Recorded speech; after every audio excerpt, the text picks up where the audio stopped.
Hi, it's really nice to meet you. My name is Dean Clark. I am a platform catalyst here at Red Hat.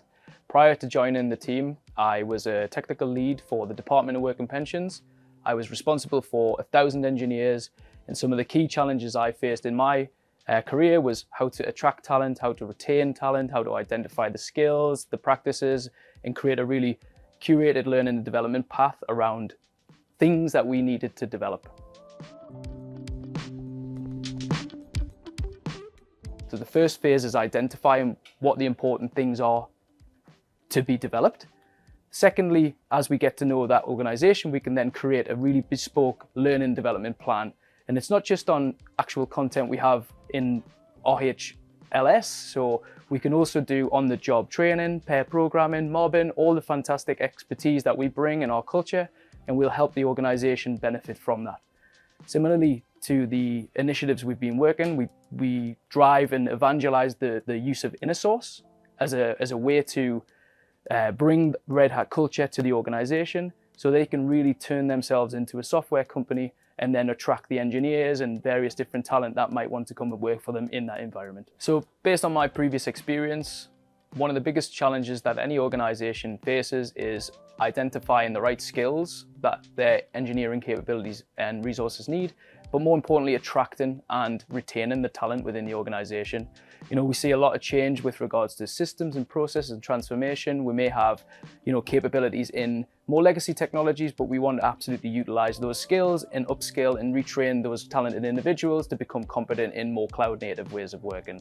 So based on that, and after speaking to heads of engineering, community practice builders, enterprise engineering leads, all the conversations seem to lead with how can we implement the new change, but also bring the people and process and culture along with the journey and transformation as well. So we'll be talking today about the skills acquisition, and we'll go into a little bit more detail how we as Red Hat will engage with the organization to really drive that transformation, not mainly focusing on the tech or products, but really looking to adopt the Red Hat culture into this enterprise, which we're supporting to become competent in the ways of working.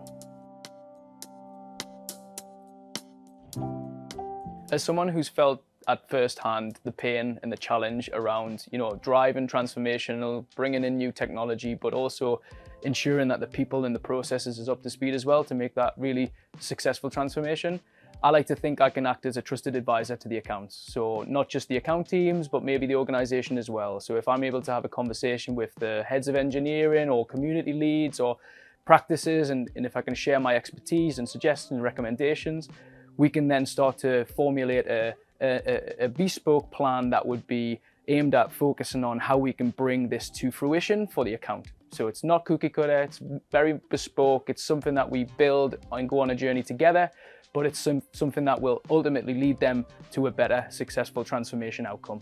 Now, we've managed to do this in a number of accounts now, so we've got some really interesting data that suggests that it's working. So how we really structure it is across a number of phases.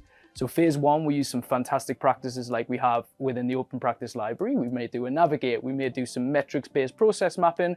We embed a really fantastic key individual who can drive it from a cultural, agile, coach, engagement lead perspective, and really start to flesh out what phase two and phase three may look like. We try to be as agile as possible, so we'll really drive it from what the customer needs, but not just, again, focusing on the tech. We'll look at what skills, what development, what coaching, what practices need to be in place to really ensure we land that technology successfully. So phase two, we'll look at how do we take additional use cases perhaps and grow adoption on the technology, create the community, create the awareness, bring other people in. But also phase three, which will look at what is the right training package where we can start to bring the coaches who are maybe involved in phase two, and then allow that to scale with other engineers in the department, bringing in new talent. We've even done this with apprentices where we've worked with the colleges and the universities, and we've started to create a dojo of skills and enablement so that we ensure this talent pipeline is effectively in time with when we need these individuals to be successful on the projects. So that's how we go about the engagement. And what we've seen subsequently, it's very interesting because as we get through phase 1, 2, and 3, we start to identify other opportunities within the organization where we can again put Red Hat to help drive that cultural change. So we do see subsequent engagements leading on from one successful one to another.